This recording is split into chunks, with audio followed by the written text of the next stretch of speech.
নমস্কার আমার প্রিয় বন্ধু বান্ধবরা, আশা করি তোমরা সবাই ভালো আছো। আজকে আমি শতাব্দীর সেরা ভূতের গল্পের বইয়ের থেকে আরো একটি নতুন ভূতের গল্প নিয়ে এসেছি, যেটার নাম হলো ভূতের মাছ ধরা। মনোজ বসুর লেখা। তাহলে শুরু করি। মাছের বড় আকাল। ঈশান জেলে যখন তখন গাঙে গিয়ে পড়ে, নানান কায়দায় জাল ফেলে। ওঠে শেওলা ঝাঁঝি, ওঠে শামুক গুগলি, মাছের আশখানা অবধি উঠে না। গাঙের ধরে ঘর, চর ধু ধু করে, জাল শুকোয় সেখানে। পাড়ার ছেলেপুলে সব খেলা করে, পাইকারে এসে শুধায়, মাছ টাছ কি পড়ল গো? ঈশান বুড়ো আঙ্গুল নাড়ে, নিত্যদিনের একই জবাব, কিছু না, লবডঙ্কা। গাং খাল ছেড়ে সমস্ত মাছ দেশান্তরী হয়েছে কোথায়, তা বলে হাত পা কোলে করে বসে থাকাও যায় না। খাবে কি? সেদিন অমাবস্যা, রাত দুপুরে ধর্মর করে উঠে ঈশান বাইরে গেল। ওটালে গাঙের জল বেড়েছে, জল বাড়লে মাছও আসে। আর গাং আজ পুকুরের মতোই শান্ত। এমনটা কালভদ্রে কদাচিৎ ঘটে। আশায় আশায় সে জাল বের করল, খানিকটা বেয়ে দেখবে, কপালে কি উঠে দেখা যাক। জাল ঘুরিয়ে খেউন ফেলতে যাচ্ছে। আরে আরে, কি কাণ্ড! তারার আবছা আলোয় দেখা যাচ্ছে তালগাছের মতন দীর্ঘ এক ছায়ামূর্তি ওপারের জঙ্গল থেকে বেরিয়ে জলের উপরে হাঁটতে হাঁটতে মাঝ গাঙ্গে এসে দাঁড়ালো। থ হয়ে গেছে ঈশান। মূর্তি হঠাৎ পাগলের মতন পা দাপাদাপি শুরু করলো। নিথর গাঙ্গে সঙ্গে সঙ্গে তুমুল ঢেউ, ঢেউয়ের পর ঢেউ ডাঙার উপর আছড়ে পড়ছে। খেউন ফেলবে কি? ঢেউয়ের ধাক্কায় ঈশান খাড়া হয়ে দাঁড়াতেই পারে না আর। ধনুক থেকে ছোড়া তীরের মতো মূর্তি এবার গাঙ্গের মাঝখান ধরে ছুটল। ছুটে যায়, পিছনে সঙ্গে সঙ্গে ঢেউয়ের তোলপাড়। কি সব প্রকাণ্ড ঢেউ! সমুদ্রের ঢেউ ভাঙা কোথায় লাগে? মাছ মারার 12টা বেজে গেল। যত মাছ তাড়িয়ে তুড়িয়ে দরিয়ায় নিয়ে ফেলবে মনে হচ্ছে। সকাল না হতেই ঈশান দুকুড়ি মাঝির কাছে ছুটল। দুকুড়ির বদলে অনেক বলে তেমাথা মাঝি। বুড়ো হয়ে গিয়ে মাথা বড্ড কাঁপে, সেজন্য দু হাঁটুর মধ্যে মাথা চেপে দুকড়ি বসে থাকে। দেখায় যেন পাশাপাশি 3টে মাথা। সেই থেকে নাম ছড়িয়ে গেছে তেমাথা মাঝি। বাদাবনের সকল খবর খাবর বুড়োর নখদর্পণে। ঈশান তার কাছে গিয়ে পড়ল। মাছ সব তাড়িয়ে নিয়ে যাচ্ছে, উপায় কি হবে বলো মাঝি? বৃত্তান্ত শুনে দুকুড়ি চমকে গেল। সর্বনাশ! মেছো ভূত এসে জুটেছে। মাছ ধরতে গিয়ে যারা ডুবে মরে তাদের মধ্যে ভূত হয় কেউ কেউ। মানুষের ঘেঁষ সইতে পারে না। সেই কালে বাদাবনে থাকতো। প্রাচীন মুরব্বীদের কাছে গল্প শুনেছি। এখন সুন্দরবন কেটে কুটে প্রায় তো শেষ করে আনলো। মাঝি মাল্লা বাউলে কাঠুরে সরকারি বাবুরা, মানুষ সর্বক্ষণ কিলবিল করে। মেছো ভূতরা তাই বাদাবন ছেড়ে দূর দরিয়ায় সরে পড়েছে। একটা কি গতিকে এসেছে বুঝতে পারছি। ঈশান সকাতরে বলে, ভূত তাড়ানোর ফিকির কিছু বলে দাও, নয়তো না খেয়ে শুকিয়ে গুষ্টি শুদ্ধ মারা পড়ব। দুকুড়ি বলে, ভূতের ওঝা আমি নই, সে তোমাদের নটবর উস্তাদ। তাগা তাবিজ বেঁধে ধুনোবান সর্ষেবান ছেড়ে ভূত পেতনি নাজেহাল করে, তার কাছে চলে যাও। নটবর তো অঞ্চল ছাড়া, তাহলে উপায়? ঈশান খপ করে দুকুড়ির পা জড়িয়ে ধরল। পাদ পদ্মের শরণ নিলাম মাঝি ঠাকুর। বা কুমির সাপ শুয়োর ভূত পেতনি দানও পোড়ো, বাদাবনের সকলের সঙ্গে তোমার দহরম মহরম। তাড়ানো নাই হলো, ভূতের সঙ্গে ভাবসাপ জমিয়ে দাও, দুবেলা পেটে খেয়ে যাতে বাঁচতে পারি। বেশ, ভাব করে ফেলো মেছো ভূত মশাইয়ের সঙ্গে, জমে যায় তো সুখের অন্ত থাকবে না। ভ্রু কুচকে দুকুড়ি ভাবছে, বলল, মাছ ভালোবাসেন ওরা, আমাদের মতো ভাজা মাছই ভালো খান, অথচ নিজেরা ভেজে নেবেন সে উপায় নেই। অপদেবতা হয়ে আগুন লোহা ছুঁতে পারেন না। আমি বলি কি, মেছো ভূত মশাইকে যত্ন করে ভাজা মাছের নেমন্তন্ন খাওয়াও, কি খুশি হবেন দেখো। সর্ষে তেলে নয় কিন্তু, সর্ষে বান মেরে ভূত তাড়ায়, সর্ষের নামে ওরা বেজার হন। নারকেল তেল কিংবা তিলের তেলে ভাজা হবে। ঈশান বলে, মাছ খাওয়াবো, কিন্তু জালে তো মাছই পড়ছে না। দূর দূরান্তরের হাট ঘাটে গিয়ে কেনো, যা দাম লাগে লাগুক, কাজ হবে আমি বলছি। 2-4খানা মাছে হবে না, ভর পেট খাওয়াতে হবে, 10-12 সের অন্তত পক্ষে। জাল দড়ি বন্ধক দিয়ে ঈশান মাছ কিনে আনলো। তাছাড়া উপায় কি? ঝুড়ি ভর্তি ভাজা মাছ চরের কিনারে রেখে ঘরের দরজায় খিল এঁটে দিল। ভোরবেলা গিয়ে দেখে বহুদর্শী দুকুরি ঠিক যেমনটা বলেছিল, ঝুড়ি শূন্য, কাটাগুলো পর্যন্ত ফেলে যাননি। দুকুরির কাছে ঈশান গিয়ে খবর বলল। শুনে সে মহা খুশি। ভূত মশাই পরিতুষ্ট হয়েছেন বোঝা গেল। আজ রাত্রেও খাইয়ে দাও। খরচার ভাবনা করতে গেলে হবে না। মাছের পরিমাণ আরো কিছু বাড়াও। কাল 10 সের ছিল, লাগাও আজ 15 সের। তাই হলো। 15 সের মাছও মেছভূত অবলীলাক্রমে শেষ করে গেছে।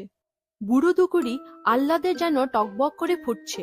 বলে, আজকে আধ মন ভেজে ফেল, তারও এক টুকরো পড়ে থাকবে না, দেখো। চক্ষু কপালে তুলে ঈশান বলে, সর্বনাশ, আমি এদিকে ফতুর হয়ে যাচ্ছি, সেদিকটা একবার দেখো। দুকুরি হেসে ঈশানের পিঠে থাবা মেরে বলল, 3 দিন হয়ে যাচ্ছে, আর দিতে হবে না, মজার লুটবে এইবার। ভাজা মাছ খেয়ে মেছভূতকে লোভে ধরেছে। নিশি রাত্রে দরজায় টোকা। ঘরের ভিতর থেকে ঈশান বলে, কে? মেছভূত বলে, মাছ দিলি নে যে আজ। দুকুরি যেমন যেমন শিখিয়ে দিয়েছে ঈশান সকাতরে বলল, গাঙের সমস্ত মাছ তাড়িয়ে বের করেছেন, নিত্যি নিত্যি মাছ কোথায় পাবো হুজুর? মাছ ধরে আমার ভাতের জোগাড় হয়, না খেয়ে এবার বাড়ি শুদ্ধ মারা পড়ব। মেছভূত বলে, আমি মাছ ধরে দেব, আমায় ভাজা মাছ খাওয়াবি, রাজি? হ্যাঁ হুজুর। মাছ ধরে জেলেরা হাপড়ে রাখে। বড় হাপড়টা খুলে নিয়ে মেছভূত অদৃশ্য। অনতি পরে ফিরল, হাপড় বোঝাই মাছ। চরের উপর ঢেলে দিল। বলে, দাড়িপাল্লা বের কর, সমান 2 ভাগ হবে, 1 ভাগ তোর, 1 ভাগ আমার। আমার ভাগ এক্ষুনি কড়াইতে চাপিয়ে দে, খিদে পেয়ে গেছে। চক্ষু কপালে তুলে ঈশান বলে, এত মাছ একলা খাবেন? খলখল করে হেসে ভূত বলে, কটাই বা, খাওয়ার সময়টা দেখিস না তোরা, কেমন করে খাই, কতক্ষণ লাগে। ঈশানের বউ রান্নাঘরে তাড়াতাড়ি মাছ চাপিয়ে দিল। ভাজা মাছের গন্ধে চারিদিক আমোদ করেছে। কেওড়া গাছের ডালের উপর বসে ছায়ামূর্তি পা নাচাচ্ছে। পাইকার এসে ইতিমধ্যে ঈশানের ভাগের মাছ কিনে নিয়ে গেল। চরের উপর আসন পিড়ি হয়ে ভূত গপ গপ করে খাচ্ছে। মাছের পাহাড় দেখতে দেখতে নিঃশেষ। সামনে দাঁড়িয়ে ঈশান তাজ্জব দেখছে। মেছো ভূত মুখ তুলে দরদ ভরা সুরে বলল, সবই তো বেচে দিলি, এমন মাছ নিজেরা একটু মুখে দিলি নে। ঈশান নিঃশ্বাস ফেলে বলল, লোক তো হয়, কিন্তু না বেচলে চাল নুন তেল কিনি কি দিয়ে? হুজুরের একখানা মাত্র পেট, ছেলে পুলে নিয়ে মোটামাট আমার 2.5 গন্ডা। ভূত বলে, কাল মাছ ধরার সময় তুই সঙ্গে যাবি। হাপড়ে কতই বা মাছ ধরে, বড় জালা একটা সঙ্গে নিস। আমি জাল ফেলতে ফেলতে যাব, পিছনের থেকে তুই জাল ঝেড়ে ফেলবি। দুনোতে দুনো ধরা যাবে, দেখিস জালা মাছের ভরে যাবে। জালাও জোটানো গেছে, খুব বড় আকারের। জালার মুখে দড়ি বেঁধে রাখলো। স্রোতের টানে হেলছে দুলছে জালা। রাত দুপুরে ভূতের ডাক পেয়ে ঈশান জালার কাছে চলে যায়। জালার দড়ি হাতে নিয়ে তৈরি হয়ে দাঁড়ায়। আয় বলে ছায়ামূর্তির জাল কাঁধে গাঙ্গে নেমে পড়ল। জলের উপর দিয়ে পায়ের পর পা ফেলে যাচ্ছে। আমরা যেমন ডাঙার উপর দিয়ে হাঁটি, পায়ের পাতাটুকু ডোবে না, আলগোছে কেমন গাঙে ভেসে রয়েছে। খানিকটা গিয়ে পিছনে তাকিয়ে ভূত দেখে ঈশান নেই। হাঁক দিল, ডাঙায় কেন রে, হলো কি? যাই কেমন করে হুজুর, আমি যাচ্ছি দেখতে পাস নে, পিছু পিছু চলে আয়। ঈশান বলে, আপনি আর আমি, ওজন টোজন নেই, আপনি তো একখানা ছায়া, গাঙে হাঁটতে গেলে আমি জলের নিচে তলিয়ে যাব। তা বটে। মেছো ভূত পরিধান করলো। পোড়া কপাল তোমার, দিন রাত গুচ্ছের হাড় মাংসের বোঝা বয়ে বেড়াতে হয়। ইচ্ছে হলো আমি জলে হাঁটলাম, ইচ্ছে হলো আকাশে উড়লাম। তোমার সেসব হবার জো নেই, তোমার জন্য চাই শক্ত মাটি। তরতর করে কাছে এসে ঈশানের আপাদমস্তক নজর করে দেখলো। বলে, খালি পা কেন, জুতো পরে আয়। ঈশান বলল, পরনের একখানা কাপড়ই চোটাতে পারিনি, তা পায়ে জুতো পরে নবাব আমিরের মতন খটখট করে বেড়াবো? ভূত শুধায়, জুতো না থাক পায়ে কি পরে বেড়াস তুই? কিছু না, এমনি খালি পায়ে। একটুখানি ভেবে মেছো ভূত বলে, হাড়ি মালসা সরা, যা হোক কিছু নিয়ে আয় দেখি এক জোড়া।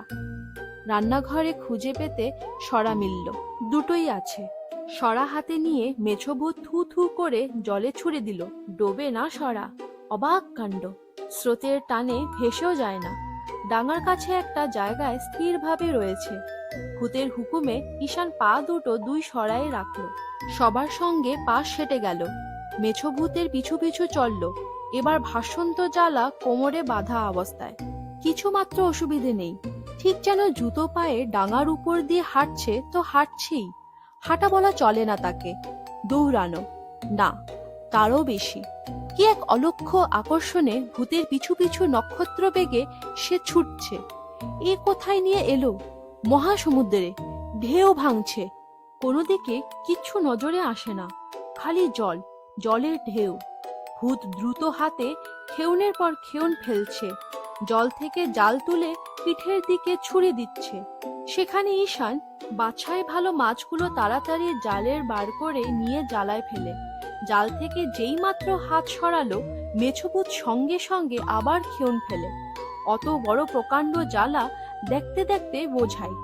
ঈশান বলে, আর ধরছে না, ঘরে যাওয়া যাক এবার হুজুর। চরের উপর মাছ ঢেলে ফেলে ভাগাভাগি হলো।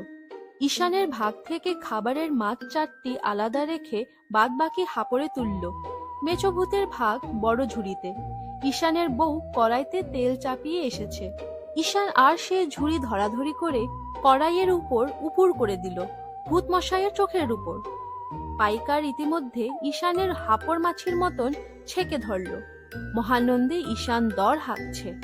মাছ ভাজার গন্ধ শুনতে শুনতে মেছোভূত আদুরে কেউড়া ডালের উপর পা দোলাচ্ছে। আহার সাঙ্গ করে তবে গাং পার হয়ে যাবে। 7-8 দিন খাসা কাটল। মাছ ভেজে ঈশানের বউ পাহাড় বানিয়ে দেয়। মেছোভূত সেই পাহাড় নিমেষে উড়িয়ে দিয়ে হাসি খুশিতে গাং পার হয়ে চলে যায়। আর নিজের ছেলেপুলের পাতে বউ 1 টুকরোর বেশি 2 টুকরো দিতে পারে না। নিজ অংশের মাছ সবই প্রায় বেচে দিয়ে ঈশান গৃহস্থালির আর 10টা জিনিস কেনে। ঝুড়ির 2-4টে মাছ যদি সরানো যায়, ভূতে তা কখনো টের পাবে না। বউ এই সমস্ত ভাবছে। ছেলেপুলেদের তাহলে কিছু বেশি করে মাছ খাওয়ানো যাবে। চুপিসারে আজ বউ ঝুড়িতে কাঁঠাল আঠা মাখিয়ে রেখেছে। ভাগাভাগির পর ভূতের মাছ যথারীতি ঝুড়িতে তুলে নিয়ে তেলের কড়াইতে ঢাললো। কেওড়া ডালে বসে ভূত মশাই দেখে আর স্ফূর্তিতে পা দোলায়। সব মাছ কিন্তু কড়াইয়ে পড়েনি, কাঁঠাল আঠায় ঝুড়ির সঙ্গে কিছু আটকে আছে। ভূত চলে গেলে মাছগুলো খুঁটে নেওয়া যাবে। খাওয়া শেষ করে ভূতের খুঁতখুতানি যায় না, পেটে একটু যেন খিদে রয়ে গেছে, অথচ পুরো ঝুড়ি মাছ। অন্য দিন যা থাকে আজকেও তাই। যাই হোক, গেল সে রাত। পরের রাতেও আবার অমনি। রোগে ধরল নাকি ভূত মশাইকে? ঝুড়ি ভরা মাছে খিদে মরে না, বদ্যি দেখিয়ে ব্যবস্থা নিতে হবে। ঘরের ছাঁচতলায় ঝুড়িটা উপুর করে রয়েছে। কি মনে হয়েছে, ভূত গিয়ে ঝুড়ি তুলে ধরল। বটে রে, ছায়ামূর্তির মুখে চোখে বিদ্যুৎ চমকাচ্ছে। ছুটে গেল সে গাঙ্গে। মাছ গাঙ্গে জলের উপর গিয়ে দাঁড়ালো। পায়ে জল ছিটোচ্ছে, একবার বা পায়ে। কি কাণ্ড! জল তলে মেঘ গর্জন, রক্ষে নেই কোনো মতে। চালাকির পরিণাম। জল উঠেছে আকাশ মুখ, উঁচু হতে হতে মনুমেন্টের মতো হয়ে উঠল। জলের থাম 10-12টা লাইনবন্দি। সেই থাম পেঁচিয়ে আরো জল উপর মুখ উঠেছে। মোটা হতে হতে সবগুলো থাম হরাস করে একসঙ্গে ভেঙে পড়ল ডাঙার উপর। যেখানটা চর ছিল, চরের কিনারে ঈশান জেলের ঘর ছিল, সেখানে আজ অকুল নদী। সুন্দরবনে যদি যাও, জায়গাটা আমি দেখিয়ে দিতে পারবো। আশা করি আপনাদের এই গল্পটি ভালো লেগেছে। যদি ভালো লেগে থাকে তাহলে এই ভিডিওটাকে লাইক করুন, আমার চ্যানেলকে সাবস্ক্রাইব করুন আর নিজের বন্ধু বান্ধবদের সাথে শেয়ার করুন। আমি আবার চলে আসবো আরো একটি নতুন ভূতের গল্প নিয়ে। নমস্কার।